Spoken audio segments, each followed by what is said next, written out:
Padaya Krishna Padaya Srimate Namaste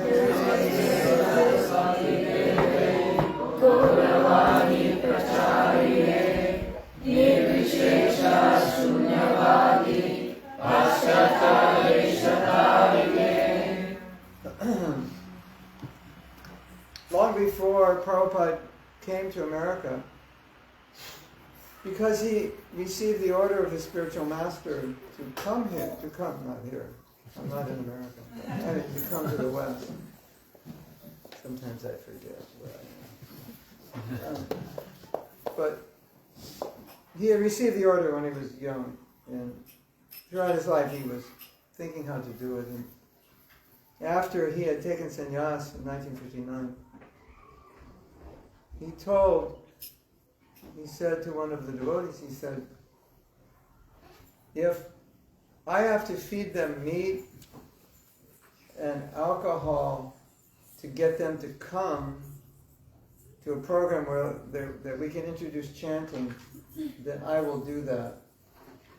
Because I know that after a few days of chanting Hare Krishna, they'll give up their meat and they'll give up their alcohol and their drugs. That's a pretty interesting meditation. And so in other words, Prabhupada was confident that even people who were born outside of India, born outside of Vedic culture, were not Hindu, didn't know anything about Krishna, and had all very materialistic samskars and had very sinful samskars. It didn't matter. If they took the holy name, they'd become purified. And he expressed that same thing when he was on the boat coming to America. And he didn't understand exactly how it was that people would be able to take to Krishna consciousness, but his spiritual master ordered him to do it. So he didn't doubt the order. No, the order was given, so he's going to do it no matter what, whether it's going to be successful or not. But obviously he had this paradox going on where his spiritual master ordered him to do it, so, obviously he's thinking, if he ordered me to do it, there must be a reason. But from the logical part of his mind, they can't understand how Western people are going to accept it. So it's like this paradox. And when he was on the boat, he said, basically, I don't really know how they're going to accept it. He said, but I have faith in the holy name. So it's the same idea. Like I personally think if Prabhupada didn't have faith in the holy name, if Srila Bhaktisiddhanta didn't have faith in the holy name, they wouldn't have gone outside of India. They would just say, people are too materialistic or too sinful or too whatever, so they can't be purified. But the holy name could purify anyone. So, as you probably know, one of the main things that Prabhupada did was give the holy name and give prasadam. That's how basically he started his movement. He would give classes also. So, I like to think, not that I like to think it's true, but I like to think of the holy name as Krishna. And we say that you become purified by chanting Hare Krishna. So it sounds like it's a formula, like a drug, and you take it and you get purified. But it's not that. It's that the holy name is Krishna and you get purified by being in Krishna's presence. It's not like some magic mantra that purifies you. It's not a mantra that purifies you. It's that Krishna is the mantra. So we're getting purified by Krishna. So, something interesting to consider. Well, if you sit out in the sun today, it's kind of warm. Was it warm here today? Yeah. You sit in the sun, you're fair skin like me, you'll get sunburned. Right? Maybe even you might get sunburned. You sit out long enough. If you sit inside, you won't. And so you're sitting, either inside or outside. You're not doing anything, you're just sitting. But one is sitting in the sun, and one is sitting out the sun, and there's a different effect. So, if you sit next to Krishna, you get purified. If you sit away from Krishna, you don't. If you sit next to Maya, then what happens? Maya plays her tricks on you. So I think it's important to when we think of chanting, we don't think we're chanting a mantra, but we think we're spending time in the Krishna Sun, Krishna Surya Sun. Krishna's the sun. We're spending time with Krishna. So like Prabhupada told us, chant 16 rounds, but I don't look at it as a number, I look at it as the amount of time. It's like, you need to spend this much time every day with Krishna if you want to get purified. You know, it's like you have a sword. Go out in the sun, it'll purify, but you have to go 2 hours every day, you know, something like that. You know, or take so much of this medicine, like, this medicine will purify you, but you have to take 16 pills. You know? So Prabhupada made up this number 16 for us. He wanted us, his initiated disciples, to chant 16, but don't ever think of it as a number. Think of it as that I'm spending time with Krishna, and I need to spend X amount of time every day with Krishna to get purified. That's what it's like. And I'm in front of the fire. If it's snowing outside, you come in the house, turn on the fire. It takes a while to warm up. Right? You have to sit in front of the fire long enough to thaw your hands out and your feet and get the blood. So it's like that. So when we come together and chant or we discuss Krishna consciousness, what we're really doing is spending time with Krishna, and that's why we get purified. It's not like telling stories and you get purified. Or chanting a mantra and you get purified. It's not like that. It's because we're associating with Krishna. And like when we come together, that's really all we're doing. We're associating, having a tangible experience. And many times I heard so many lectures. I calculated, I probably attended 130 lectures of Prabhupada personally. And when you hear that many lectures from one person, you start to understand kind of their basic message, you know. It's like, because if you go to university, you go 2 or 3 times a week for 20 weeks, right? So, isn't it maybe 19 weeks? So let's say you go to like 40, 50 classes. That's like a semester of one class. So you get to know the teacher. So I basically went to like 3 semesters of Prabhupada's classes. What to speak of all the other classes I heard. But when you're there present and you're hearing it in real time, it's different. And so many, many times Prabhupada would make this statement.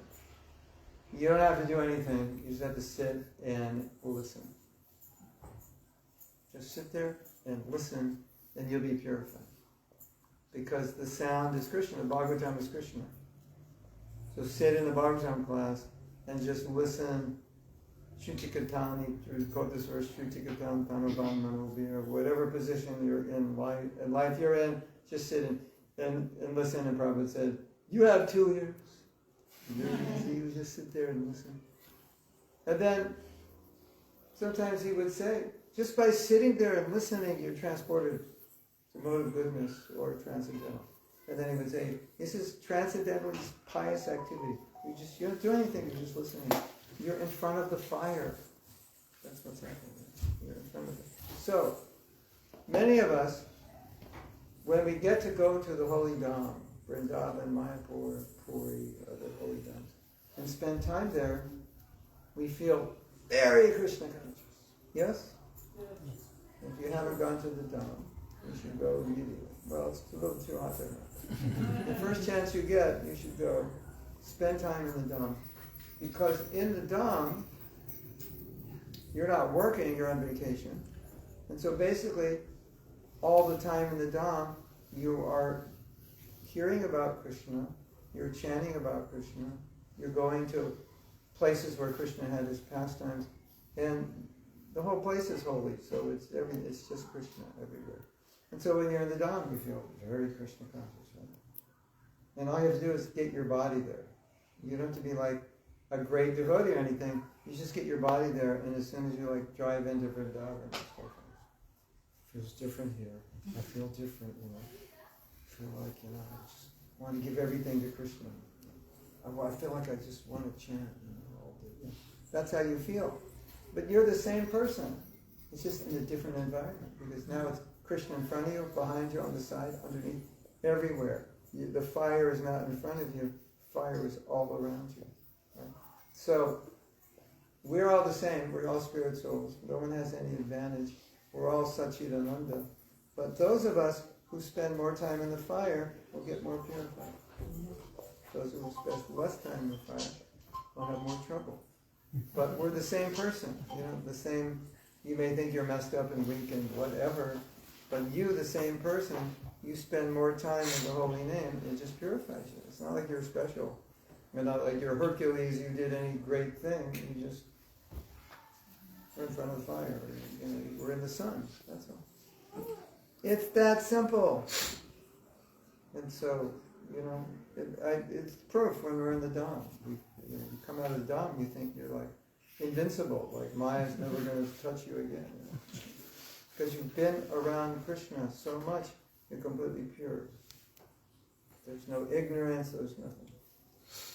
Until you come back to Amsterdam. And you realize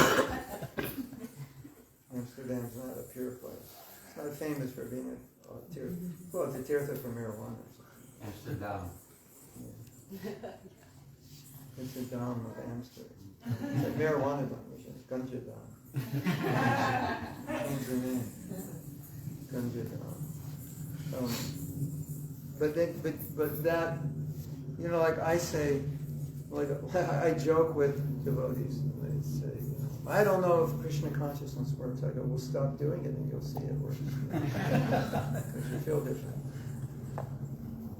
I don't know if I have faith in it. All right, don't chant Hare Krishna for a month. You just watch Netflix and eat chocolate and whatever. Not that you should do that, but if you did that, you would notice a difference. You're the same person, but putting yourself in a different environment. That's all. Like some people, myself included, I can't live in cold weather, so I just get sick a lot. I lived in Canada and I've got pneumonia and this and that. And I'm from California, it's warmer. So I had to leave Canada. It's just I get sick in that environment. Right? And in weather like this, I don't get sick. Most people don't get sick like this. So it's like, am I sick or am I healthy? Well, you might say you're not healthy because you get sick and cold, but I'm Vata and I don't like cold. So, but anyway, it's a good example that, I can just be in one environment and be very healthy. And I'm the same person in another environment, and I'm not. And I didn't do anything different. I didn't change my diet. I didn't change anything. I drank my lemon juice. Trying to stay hydrated. No, it's good. It's funny, if you drink lemon juice, it makes you more thirsty. You know that? When there's lemon in it, you get more thirsty the more you drink.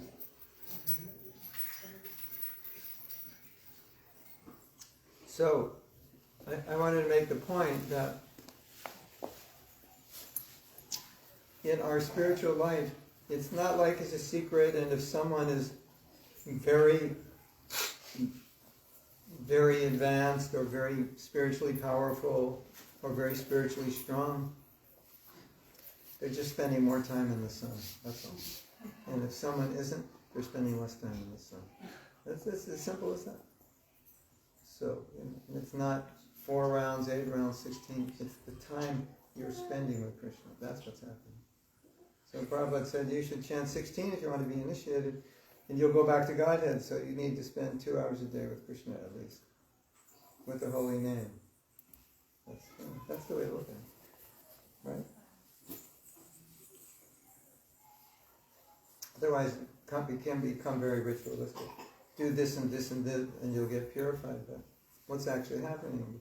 Like you're chanting, well, what's happening? You're associating with Krishna.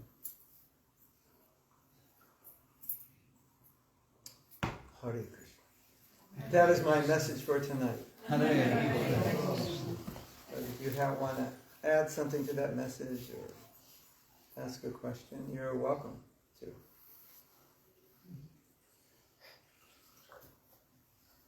Hare Krishna Maharaj, can I ask one question? So, when it comes to listening the transcendental pastimes, I have 2 options. Listen more from Srila Prabhupada, which I feel little bit of not that much interesting because not live examples or something. So I feel I listen from some other devotees who give real-time examples and try to connect in a modern way something. So what makes the difference between these two? You. Because some people would say the opposite. Right? Some people would say, I listen to Prabhupada because I relate to him. Maybe your generation is. But, many of us, when we first heard Prabhupada, we couldn't even understand what he was saying, because we're Americans, we didn't understand the accent. And, but after a while, we kind of got we entered like Prabhupada's mood, and it clicked, and it had its own sweetness to it, and has its own potency, because he's a Mahabhagavat, so when he speaks, it's got Shakti. So then, there's a different dimension. It's not just the knowledge, but it's also the realization and purity of the speaker. So, I guarantee you could memorize every lecture Prabhupada gave, and go around the world and give it, but it wouldn't have the same effect as Prabhupada saying it. So, I'll give you an example. I said, 130 lectures, right? How many of those lectures do you think Prabhupada said, we're not the body, we're spirit, soul, we're not like a lot, And so, you've heard this, right? You're not the body, and if you've been a devotee a few years after you hear it, your mind just goes, boop. It's like a garage door, it just shuts. I've heard that, I know that. Isn't it? Yes. You're part and parcel of Krishna, you're a servant of Krishna. You're not this body, you're not from India, you're not from Holland. You're not anything, you're pure spirit. So you've heard it so much that at a certain point, it's just like this little button goes, click, it triggers a button and it shuts off, and you're waiting for them to finish that and say something interesting, isn't it? When Prabhupada said that, it was like a volcano erupted in the temple. All I can say from my own personal experience is that you felt that when Prabhupada said it, he was coming from a deep realization, and that realization just kind of it's like if I punched you in the chest. It was like, I just came to it. Then when Prabhupada said, but I am not this body, I'm spirit, so it felt like someone just punched you, and you were like, and you get it. You couldn't have the little door shut in your head. You just punched in the heart. That's because he realized, because we could just see when Prabhupada was saying it, it wasn't a theory for him. It was a realization. So there's something about that, hearing from him. And so maybe it took us a little while to, but then when we understood, like Prabhupada saying, there is unlimited pleasure in Krishna consciousness. You knew he was experiencing unlimited pleasure. It wasn't just, it wasn't like a verse I'm quoting in Bhagavad Gita, Yogino, Ramante Yogino Nante, the yogis experience unlimited pleasure. I read the verse yesterday. I memorized it this morning. Now I tell you. And I'm not experiencing unlimited pleasure. Maybe when I eat pakoras and halva, but I experience unlimited pleasure until I finish eating. But when Prabhupada said it, it's like the joke, why would you want to learn from a professor how to do business from a professor who never did business? Right? Because most of the professors that teach business never did business. So you go, I'd rather go to a seminar from some billionaire. It's something like that. So when the billionaire says, this is how to do it, you're like, yeah, he did it. He knows what he's talking about. My MBA professor, well, he never did it. He just studied it. So you could feel that with Prabhupada. The yogis are experiencing unlimited pleasure. Krishna is beautiful. And Prabhupada's seeing Krishna. and he's saying Krishna is beautiful. It had an effect. And so you can think like that when you listen and see if you can feel that. But it's not wrong to hear from anyone else, but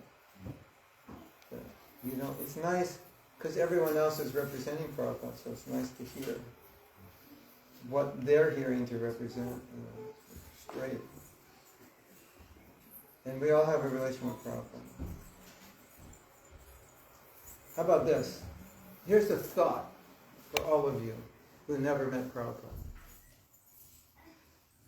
Do you know Prabhupada had disciples that never met him? Like they came to the movement like 1977 or something. Then Prabhupada was indisposed after a certain point, so he wasn't traveling, and if he didn't go to India. And they got initiated by Prabhupada and never met him. And you never met Prabhupada.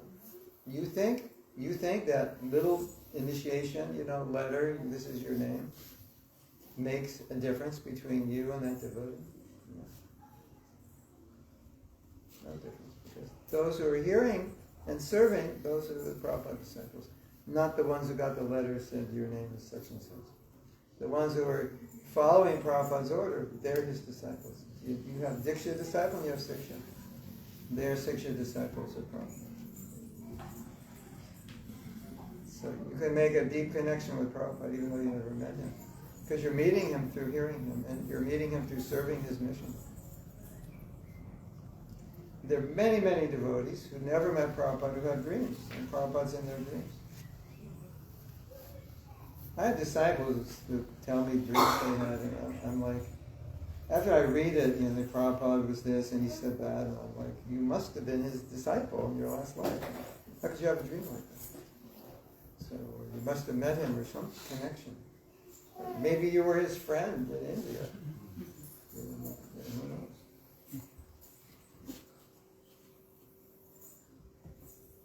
knows?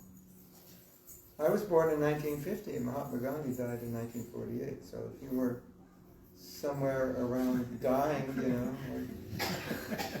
could have been Prabhupada's friend.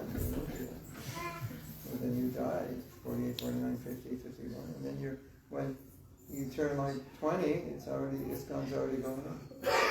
Who knows? Right? One of my godbrothers told a story. He met Prabhupada, but he had long hair. Prabhupada stopped. He had bowed down. Prabhupada's coming in the temple, so everyone was bowing down, but Prabhupada stopped in front of him. He bowed down, and you look up. So Prabhupada's standing up, you're looking up. Prabhupada, I think, touched his head or whatever. And Prabhupada just looked at him and said, so when are you joining? Like, where have you been? I've been waiting for you, kind of thing. So, connection from the past. You may have connection, you don't know. But you can connect now, even though you're not officially initiated. Of course, real initiation is hearing. That's the real initiation. That's why Prabhupada said when he first met his spiritual master, he said, I was initiated. I accepted him as my guru. And you want to hear something really interesting? It's going to blow your mind. Can I blow you? I have permission to blow your mind? Yes. Okay, here goes. 10, 9. Something really interesting. In the Srimad Bhagavatam, in the story of Narada Muni, you may know that story. Narada Muni's mother was, during the rainy season, she was somehow or other, she was taking care of the sadhus, and he got to help, and he got to take their maha. And he got to listen to them. He was like 5 years old, he got to listen to them. So, Vyasadeva asked Narada Muni, how did you become Narada Muni? What's your story? What's your history? So he told the story of how he was serving them, and then his mother died, and then he went off when he was 5 on his own. And he says, after I was initiated by these sages, number one, you don't get initiated by a group. So I was initiated by, and if you look at the story, there was no initiation. There was only hearing and taking prasad and serving. So after I got, what was he initiated by? By hearing.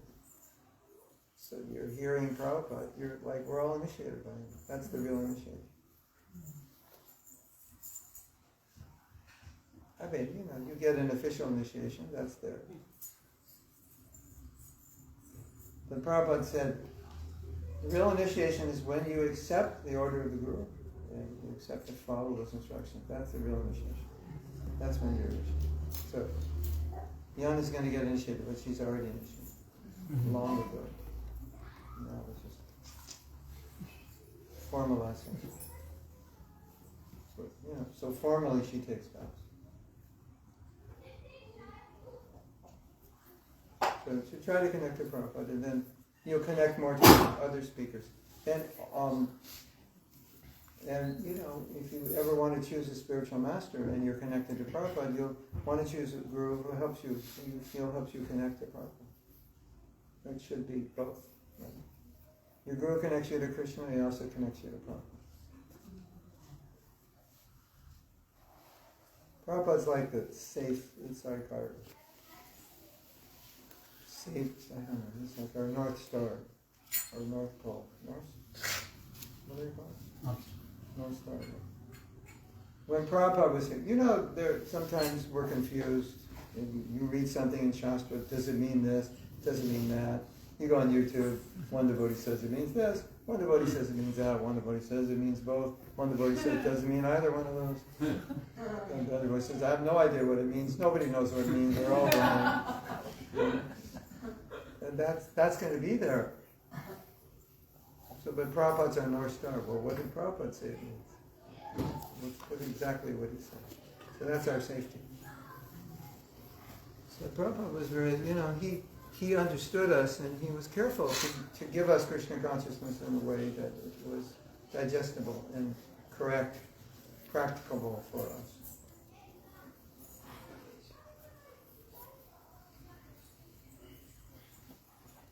We heard a class by Vaisheshika. He said something funny. He said, you should read Prabhupada's books 100 times before you start scrolling. Before you waste your time scrolling. You should read Prabhupada's books 100 times, of course. You'd have to live like 30 lifetimes or something to do that. But at least, read Prabhupada's books many times before you venture too much out. And that'll help you tremendously.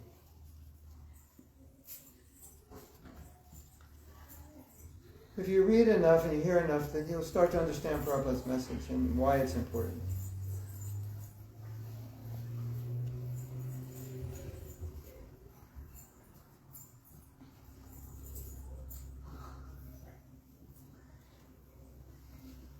Not to minimize, there's so many great devotees, that's for sure. Not to minimize anyone's guru or any devotee that you hear from. Try to keep it balanced.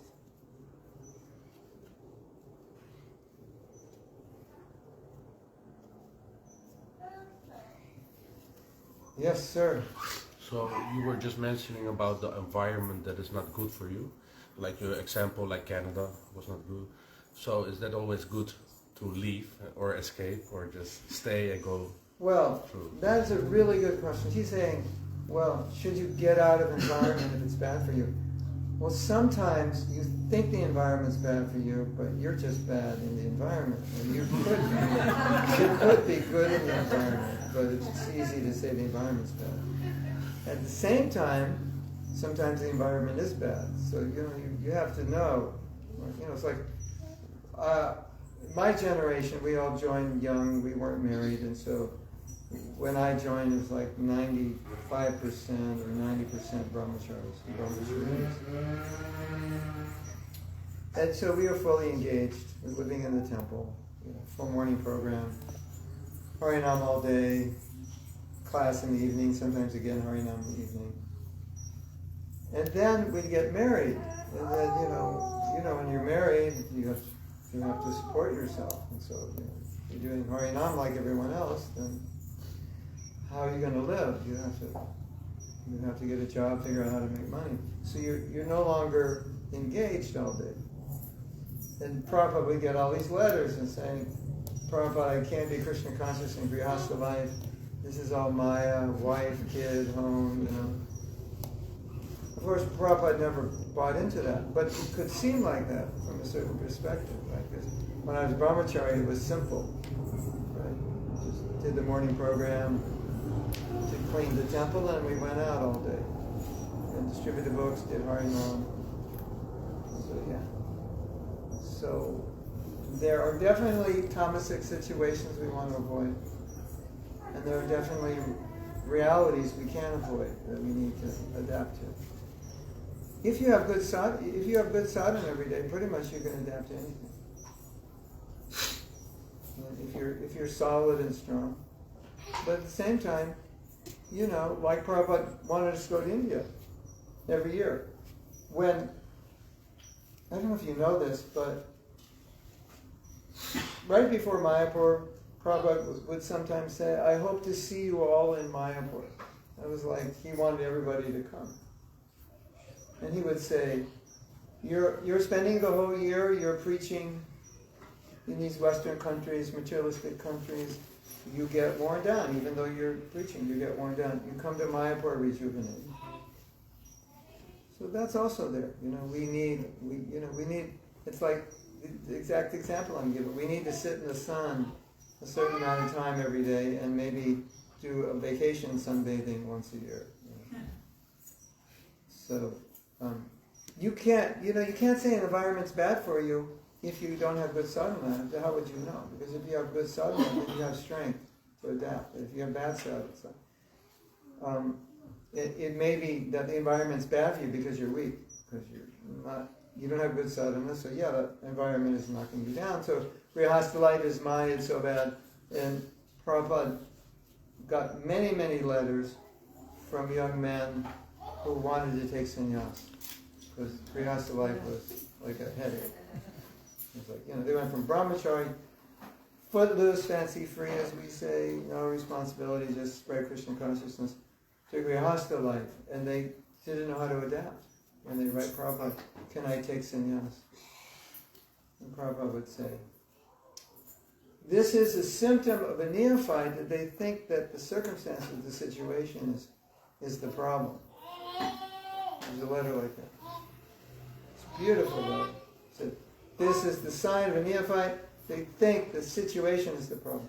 And if you study self-development or any self-development speaker, they'll say, you think the outside is responsible for the inside. And that's an illusion. I mean, you know, we know modes of nature and like that. But we have to take precaution. At the same time, we can't fully surrender to the environment and say, I'm totally dependent on it. Another thing to consider, which is important, is like, you might say, I'm in an environment that's not conducive, but you chose that environment. Or you created that environment. Like I was saying the other night. You ever go like in your office or your house, go, it's so messy, I can't concentrate. Yeah, well, who made the mess? So you make the mess, and then you get affected by the mess. Right? I would say a messy mind is a messy house. If your office is messy, your mind's messy. But the more messy it is, the more messy your mind gets. So it's like, so sometimes we're creating the environment, and then the environment's creating us. Mode of ignorance, we create a mode of ignorance environment, then the mode of ignorance puts us more in ignorance, and then we create more ignorance, and it's a vicious cycle. But you can do that with sattva guna also. Yeah? Yes? Thank you. So, I like the idea or the concept of what can be initiated by hearing. Yeah. And so I also, when you explain the story about, elaborate a little bit about the story of Narad Muni, I'm thinking about Sukadeva Goswami, also was initiated by Vyasdeva, without the rituals. Something like that. But isn't it... Narada Muni, initiated Prahlad by hearing. And Exactly. I mean, that's the main thing, But isn't it fair that it only can happen by pure devotees? Because all those, because we're pure sages, it's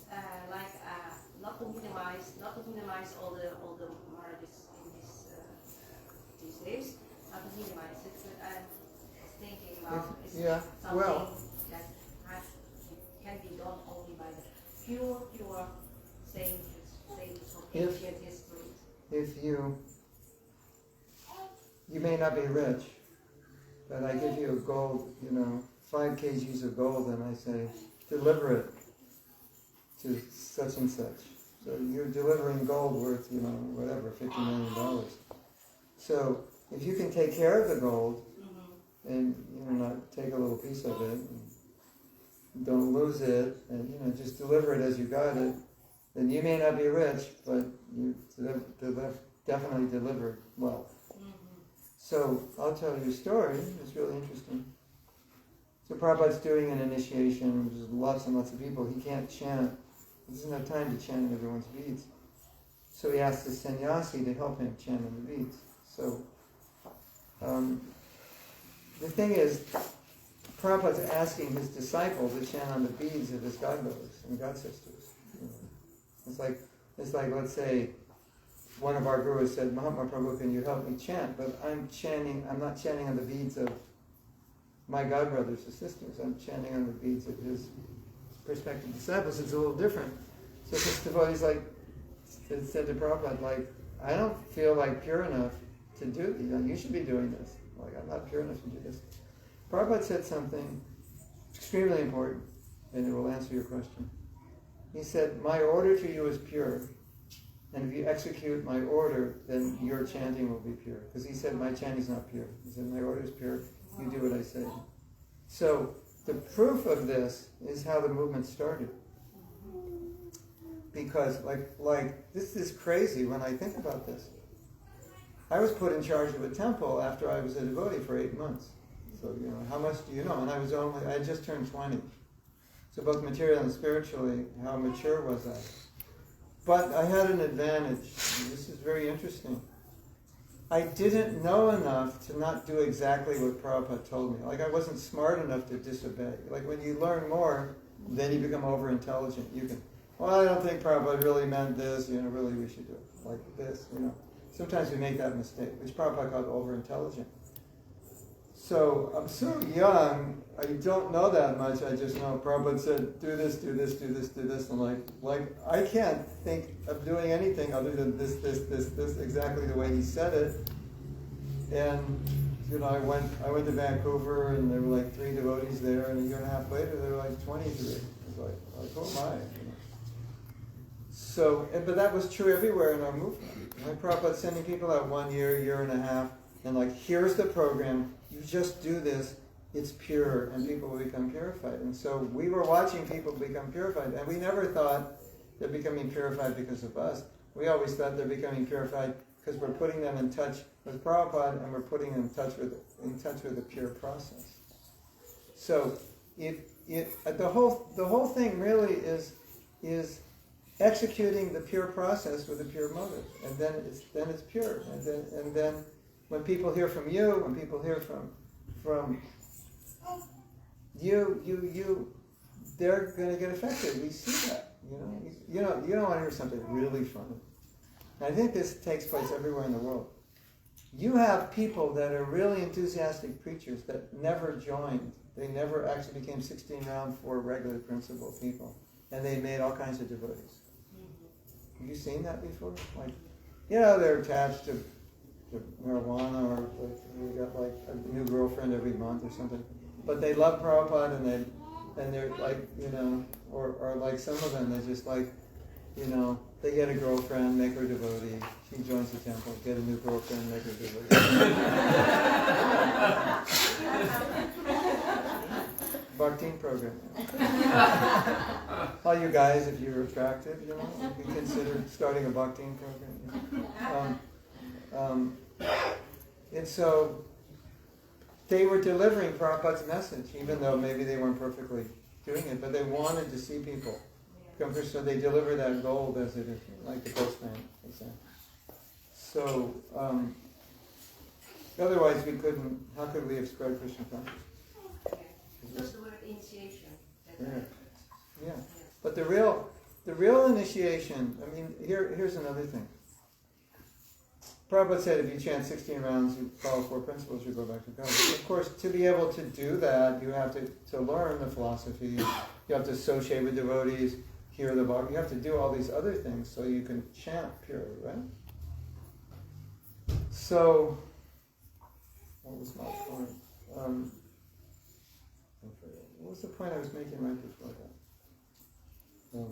The purity of it. But I said it's the word initiation, which was oh, yeah, and then yeah. you started to reflect on that. Yeah. So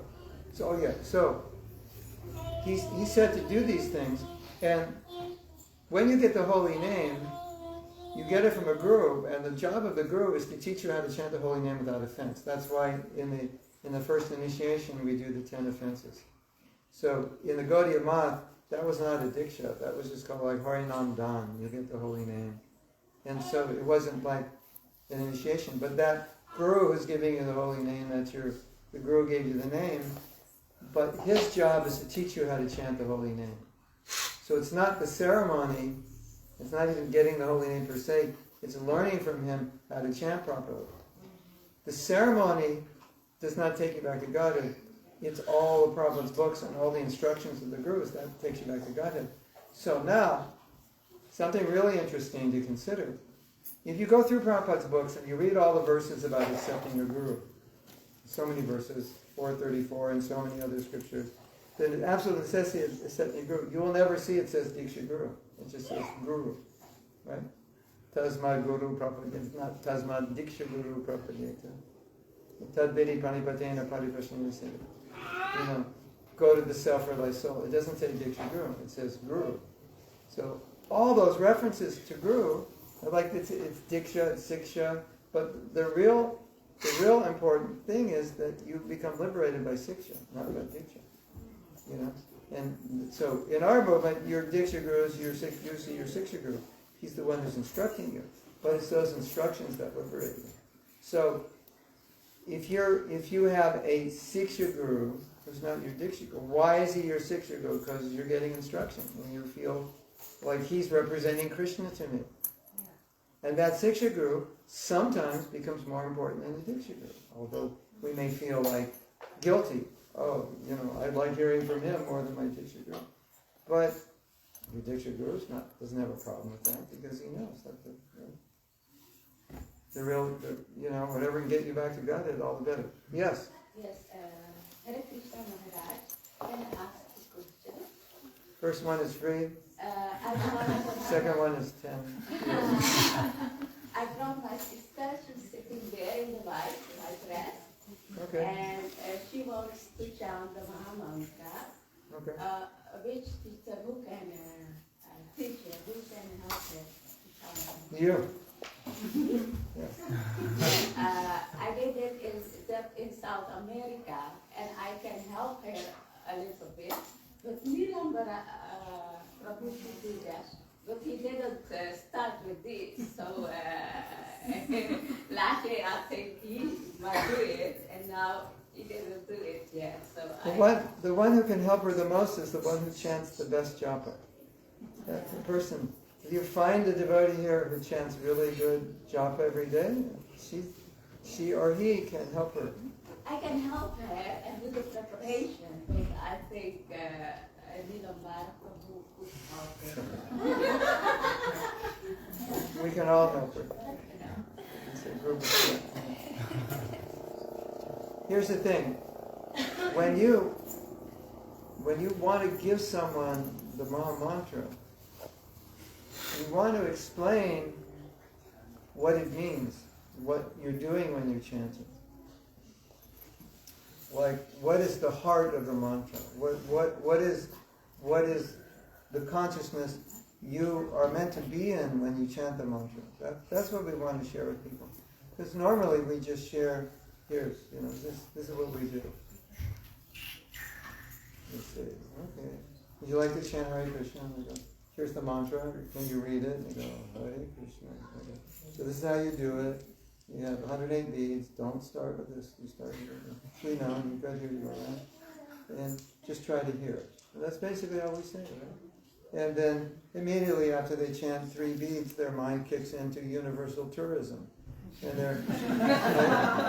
they're chanting japa and because it's like the first time they had time to think because they're so busy. So they're chanting japa and they're thinking about all the things they never have time to think about. But we need to tell them, say, no, this is your time with God. Krishna's in his name. And you're praying to him to help you, to uplift you, to come closer, to help you love him. That is what the mantra means. Krishna, I want to love you. I'm loving everything but you. And so you explain more. That's what we need to do when we teach people. What is the heart of the mantra? Where your heart should be. Now, most devotees, when they chant, they complain that their mind is on vacation somewhere. Or maybe not on vacation, maybe in the office. Right? Who knows where? Mind can be anywhere. Right? So, here's my message for you tonight. Your mind is wherever your heart is. You can't have a heart in the office and a mind on the mantra. Your mind is where your heart is. And if your mind is on the mantra, your heart is in the mantra, your mind's in the mantra. So we're doing this like, I have to control my mind. Don't control your mind, control your heart. Then you don't have to control your mind. It's not a problem, it's your heart. Where's your heart? What are you doing right now when you're chanting? What are you trying to accomplish? Oh, I'm just trying to get my rounds done because I have to go to work. Like, okay. So that's where your heart is. Your heart's in work. Right? So where's your mind? Where you are. So this is what we need to help people understand. Yes, question 2, you can pay later. The second question is, we want to make yoga for the Harinam Sankirtan. I could do that, but... You want to make what? Bhoga. Both? Bhoga for Harinam Sankirtan. Bhoga, prasadam. You have bhoga and you want to make the bhoga. You want to prepare a prasadam? Yes. But my sister is new and she can cook. I can cook, but she's better in cooking than me because. Okay. But is there any training? So my sister could be trained. So we could make bhoga for Harinam Sankirtan. Sometimes we need. So before you cook, you chant. When you pray, then you can cook for the pleasure of Krishna. Yes, but she needs a training. She needs what? Training. She can go to the Is it temple. We'll train her. You need training. We will connect her with Jayashri and Jayashri can train. Yes. So Jayashri, one who is behind you, that's So Jayashri. he's She giving can the training, like to chant. That is the training. You don't need training in how to cook. You need training in consciousness. Yes. Here's the consciousness. Material consciousness means I want to enjoy through my eyes, my nose, my ears, my tongue, sensation of touch. I want to enjoy things in this world. Let's go here. It's beautiful. Let's look at it. I want to see it. Let's go here. Listen to this concert. I want to hear it. Right? Let's go to this restaurant. I want to taste it. Right? Let's go here. I want to touch it. That's material life, isn't it? We just think about what we want. When we cook for Krishna, we don't taste it because we are learning as devotees, he's the enjoyer and we're the servant of his enjoyment. So we cook for his pleasure. We don't taste it, we don't smell it. We offer it to him. And after he enjoys it, then we enjoy it. So we're trying to learn, he's the enjoyer, we're the enjoyer. Because right now we think we're the enjoyer. Have you ever chanted japa? Have you ever chanted japa this way? The Maha Mantra means, Krishna, please engage me in your service. Have you ever chanted this mantra? Krishna, please engage in my service. Have you chanted that one? While you're chanting Hare Krishna, you think, oh Krishna, how come you don't give me this? How come you don't give me that? Instead of thinking, Krishna, how come I don't give you this and I don't give you that? Right? So we're trying to go from God, can you please engage in my service, to God, can you help me develop the desire to please you? Because I'm in this world because I put myself in the center and I pushed him out. And bhakti means I get out of the center, push him in the center. Everything I see, do, feel, hear, I'll do that to glorify him and serve him. That's bhakti. So when you go in the kitchen, here's an interesting thing. When we cook in the kitchen, after we cook, it goes on the altar. We offer it to Krishna. But Prabhupada said, don't do this. But Prabhupada said, everything in that kitchen is for Krishna, right? There's nothing in that, here's the rice, here's the beans, but the wheat flour is for me. No. Everything in that kitchen is for Krishna. So everything you cook in that kitchen is for Krishna's pleasure. Even if it doesn't go on the altar, it's actually offered because we were only thinking, we were offering it while we're cooking it, right? This is for Krishna's pleasure. So it's all offered. So that's the mood. Everything in that kitchen is Krishna's. Everyone in that kitchen is cooking for Krishna, for his pleasure. There's no, in our house, I like this, I like that, I cook what I like. There we cook what Krishna likes. So even if you forget to offer it, which we don't, and we shouldn't, but if we did, it's still prasadam. Because it was only cooked, for him. Yes, it's not simply cooking, it is a change of the consciousness while Yeah, cooking. exactly. The whole consciousness. Yeah. And everything in bhakti is like that. How will Krishna be pleased? Yes. Prabhu, in Mahabharata, is it Karna who cut his thumbs off? That was Ekalavya. Ekalavya. Yeah. Ekalavya was worshipping like a deity of the person who he considered his Dronacharya. Thank you. So was he accepted by Dronacharya as a disciple? He is an example of what not to do. In the Bhagavatam, there's a president of America. You may have heard of him, Abraham Lincoln. He was the one who stopped slavery and so forth. And he was a very wise man. And he said, I learn from everyone I meet, I learn. And for most of them, I learn what not to do. So, this interesting thing about our books and stories, Bhagavatam, Mahabharata, there are so many personalities that we learn what not to do. And Ekalavya is one of them, of what not to do, because he disobeyed his guru to fulfill his own desire. So, Prabhupada talks about sometimes the disciple wants to enjoy the guru or enjoy what the guru has to give him or wants to get power from the guru, but not to use it for him. So the disciple's mood is, I want to get power from the guru so I can serve him. But Ekalavya wasn't. You can read in the Chaitanya Charitamrita, so Bhaktisiddhanta makes a whole explanation of what to learn from that story. It's quite interesting. Because these are transcendental pastimes, but they're meant to instruct us. And sometimes you learn better by learning what's wrong than what's right. Sometimes it's easier to learn by, this is not what to do. So you learn, go to Ravana, go to Hiranyakashipu, go to Duryodhana, go to so many, and you learn what not to be. Because they were archetypical. They were archetypes of doing the wrong thing. So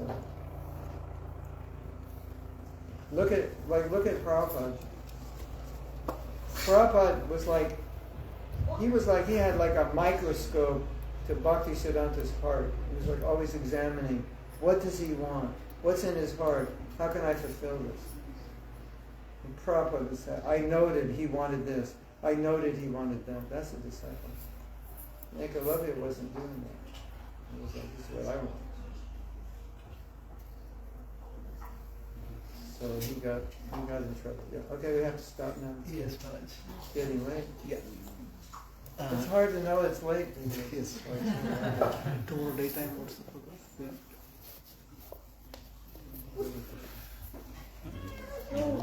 It's only Evening.